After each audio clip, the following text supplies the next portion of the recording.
Terima kasih pemirsa, Anda masih bersama kami di Indonesia Town Hall. Saya langsung ke Pak Menpora. Pak Menpora, jelas Presiden Joko Widodo mengatakan Liga Indonesia dihentikan sementara sampai evaluasi secara menyeluruh benar-benar dilakukan. Sampai kapan sebenarnya Liga Indonesia akan dihentikan? Iya, tadi saya seperti yang saya sampaikan, saya sudah mengundang 18 perwakilan klub, kemudian dari PSSI dan juga dari supporter, terutama supporter yang sangat fanatik ya. Ada 4, kemudian dari pihak kepolisian, dari Kemendagri dan yang terkait lainnya. Memang untuk menghentikan itu adalah PSSI. Jadi apa yang disampaikan oleh Bapak Presiden, kemudian saya sampaikan, PSSI mengirim surat kepada klub, kepada anggotanya, baik itu yang Liga 1, kemudian dengan inisiatif sendiri Liga 2, bahkan Liga 3.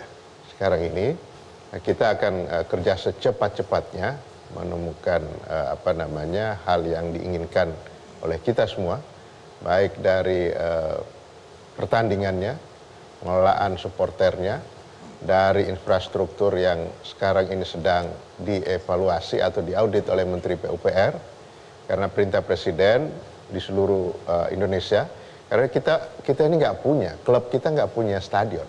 Yang punya itu adalah bupati, wali kota, gubernur. Nah ini juga kan harus kita sesuaikan, sehingga tadi kita putuskan yang diaudit itu yang sekarang sedang existing digunakan dulu. Sebab kalau menunggu seluruhnya itu akan lama. Nah makin lama kompetisi tidak jalan, tentu itu akan rentetannya akan panjang. Tapi sekali lagi yang menyampaikan penghentian itu adalah federasi, adalah PSSI. Sehingga jangan dianggap bahwa pemerintah mencampuri itu. Keputusan sampai kapan juga ada di PSSI kah? Oh iya, tetapi setelah evaluasi semuanya.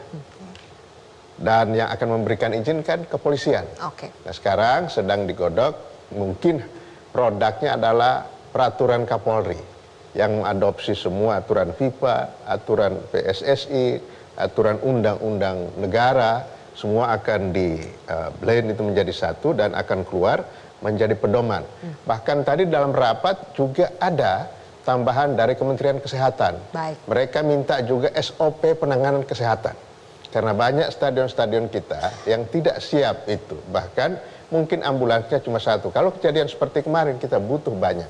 Nah itu Kementerian Kesehatan numpang tadi juga. Dan saya setujui bahwa itu menjadi persyaratan sebagai rekomendasi pengeluaran izin. Jadi kalau ada stadion yang tidak siap dengan fasilitas kesehatan, itu juga bisa menjadi pertimbangan buat kepolisian dan hal-hal lain. Baik, tentunya kita tidak ingin berlama-lama menghentikan Liga 1, 2, dan 3 ini. Tapi kita juga tidak ingin buru-buru, Pak Riyad. Betul-betul harus dilakukan evaluasi, koreksi diri yang menyeluruh. Jadi apa komitmen dari PSSI untuk betul-betul kali ini serius belajar dari tragedi Kanjuruhan? Seperti yang disampaikan Pak Menpora. Jadi kita beruntung punya Pak Menpora ini di Indonesia yang sangat peduli sama olahraga sepak bola, terutama yang bisa memajukan sepak bola, timnas kita semuanya perhatian dan kepedulian untuk menyelesaikan masalah ini. Sehingga nanti kedepannya PSSI berkomitmen agar bagaimana nonton sepak bola itu bisa terjamin keamanannya, keselamatannya, dan nonton seperti nonton konser. Berangkatnya tersenyum gembira, pulangnya tersenyum gembira, terhibur betul nonton konser. Itu harapan terakhirnya. Dengan cara bagaimana, Pak? Itu mengadopsi seluruh aturan yang jadi satu tadi. Disepahami semua antara mulai supporter sampai federasi. Paham semua, pemerintah jadi satu bahwa oh seperti ini dah.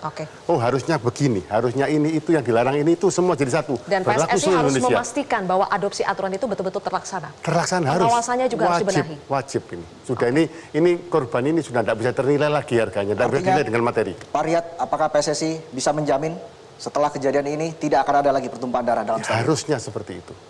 Keharusan, suatu keharusan. Bukan PSSI aja. Seluruh bangsa ini harus menjamin bahwa ini harus berjalan dengan baik. Tidak bisa hanya PSSI aja. Tanpa campur tangan semua pihak tidak bisa. Tidak mungkin bisa PSSI. Harus semua pihak ikut campur. Harus semua pihak. Semua pihak pun harus siap untuk dievaluasi termasuk PSSI. Termasuk PSSI semua. Bung Toel, jika evaluasi total ini mau berhasil, apa syaratnya? Secara prinsip harus balik pada aturan. Semuanya harus pada aturan. Panpel kan lalai terhadap aturan, terhadap regulasi pertandingan. Ada aturan tentang safety and security yang juga jadi bolong karena belum diketahui oleh kepolisian.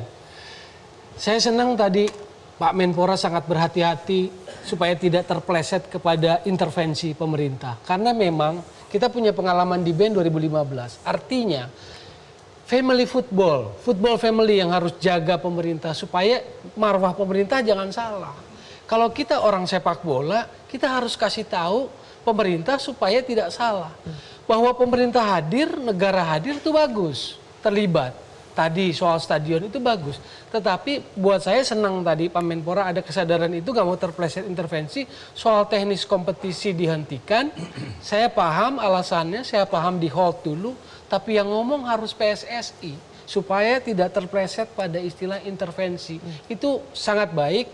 Supaya dalam relasi kita dengan FIFA itu menjadi bukan sangat baik. Menjadi lebih baik di tengah situasi yang buruk ini karena korban jiwa ini gitu loh. Yang terakhir poin ketiga adalah filosofi sepak bola. Filosofi sepak bola itu lihat pemain bola sebuah tim kalau performanya buruk bukan pemainnya yang dipecat, bukan penjaga gawangnya yang dipecat atau mundur, tetapi pelatihnya. Itulah filosofi sepak bola. Kalau anak buah salah pasti pemimpinnya juga salah di situ. Oke, baik. Saya langsung ke Mas Diki. Mas Diki, sebenarnya apa lagi yang perlu dilakukan oleh PSSI dan juga pemerintah kepada supporter? Apakah edukasi supporter memang sejauh ini masih kurang atau seperti apa dari pandangan Anda? Artinya gini, kalau edukasi supporter balik lagi, supporter jadi objek. Jadi dari tadi kan bicara aturan. Banyak PSSI punya aturan, negara juga punya aturan. PSSI juga lebih banyak lagi aturannya. Tapi aturannya ditegakin dong. Jangan cuma bikin aturan dong, tapi nggak pernah ditegakin. Ya. Contohnya kita pernah, kalau nggak salah PSSI atau operator ya pernah bikin peraturan jika ada nyanyian rasis sepertinya dihentikan. Itu berkaitan dengan rivalitas. Tapi cuma jalan berapa pertandingan habis itu udah selesai, nggak ada lagi seperti itu. Sementara rivalitas jadi semakin tinggi karena ada ujaran kebencian seperti itu. Nah, ini yang saya harapkan bahwa ketika aturan ditegakkan, maka kami nih sebagai penonton akan merasa nyaman sebetulnya. Nggak ada lagi yang masuk-masukin orang ke tribun, memang dijaga betul bagaimana mengelola massa. Ini kan masalah mengelola massa aja sebetulnya. Kejadian di Kanjuruhan ini mengelola massa. Bagaimana plan A, plan B, antisipasi seperti apa, itu yang harus dilakukan. Jadi saya berharap itu tadi bahwa saya mau sepak bola Indonesia jauh lebih baik lagi dan menempatkan memang supporter di tempat paling tinggi. Artinya semua bapak-bapak di sini, semua bapak-bapak di atas juga, di federasi, di operator, bekerja untuk supporter. Baik, kita berikan tepuk tangan. Ya. Pak Puji, kepolisian memegang peranan penting dalam pengamanan massa. Ya. Apa yang harus dibenahi? Ya, tadi kan saya sudah sampaikan, jangan ada ego sektoral. Ya. Polisi sebagai pemegang penanggung jawab keamanan sudah menyampaikan pada saat itu. Tapi itulah tadi, ya oke kita tidak lihat ke belakang. Ke depan kita berharap duduk bersama, buat itu bersama-sama apa yang boleh dan tidak boleh. Itu satu. Yang kedua, ya kami sebagai Kompolnas sendiri yang tugasnya adalah mengawasi polisi ya secara dari eksternal. Tentunya inilah suatu pembelajaran ya bagi polisi sendiri dengan kasus ini. Jadi jangan mudah juga kemudian melakukan hal-hal yang ya terus kemudian menjadi masalah. Ya. Untuk menyelesaikan masalah tapi timbul masalah. Padahal program yang sudah disampaikan oleh Kapolri yaitu ada program presisi, prediktif, responsibilitas dan transparansi. Nah, artinya bagaimana memprediksi itu anggota di lapangan harus sudah tahu. Baik. Responnya juga harus juga dia tepat, tidak sembarangan. Itu saja mungkin dari kami. Oke. Terakhir ke Pak Menpora, apakah Anda bisa menjamin setelah kejadian ini tidak akan ada lagi pertumpahan darah di dalam stadion? Ya, saya tentu kalau ditanya bisa menjamin, saya tidak bisa. Harus kita bersama-sama menjamin karena